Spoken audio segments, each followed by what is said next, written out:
Les dernières nouvelles à propos de Nathan Moore, membre emblématique du boys band All the Part, remontent à un peu plus de 2 ans. Alors qu'il essayait de revenir sur le devant de la scène après des années de galère, l'artiste avait finalement vu ses plans de comeback être balayés par l'arrivée du Covid-19. Il était alors à la recherche d'un travail et faisait un appel à l'aide alarmant. Ancien chanteur qui cherche du travail, déclarait-il alors. Mais Nathan Moore, qui célèbre en ce mardi 10 janvier 2023 ses 58 ans, semble en avoir trouvé un nouveau job qui s'éloigne radicalement de son domaine de prédilection, des grandes scènes et des interminables séances studio, puisque l'ex-chanteur est désormais ouvrier. Un quotidien nouveau pour lui, qu'il n'hésite pas à partager sur son compte Instagram où il est suivi par un peu plus de 5000 abonnés, voir notre diaporama. Une nouvelle qui, contrairement aux apparences, est relativement positive. Après être totalement retombé dans l'anonymat, le chanteur a connu une véritable descente aux enfers après la gloire des années 1990. Père de famille, il s'est marié avec Donna Fisher à Majorque en septembre 2007 et a eu un enfant nommé Nico avec elle, et doit donc subvenir à leurs besoins.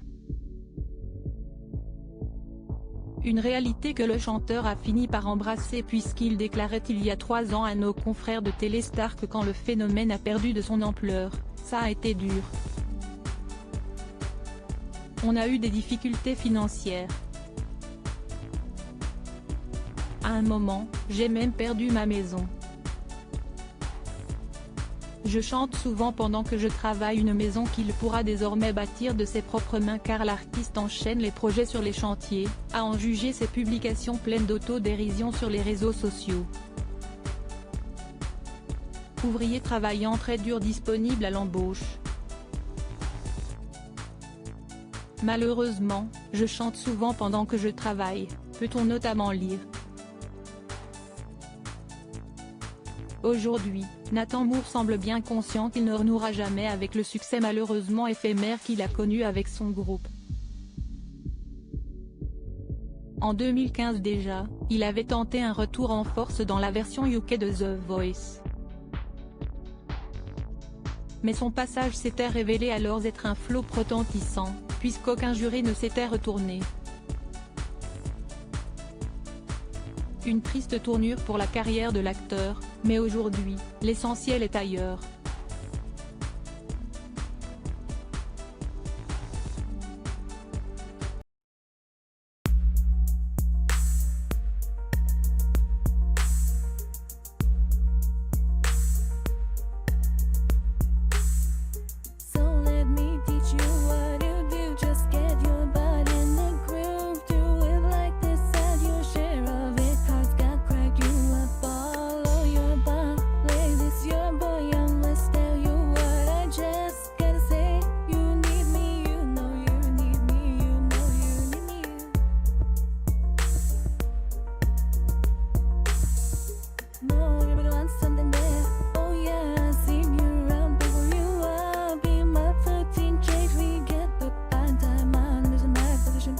Yeah,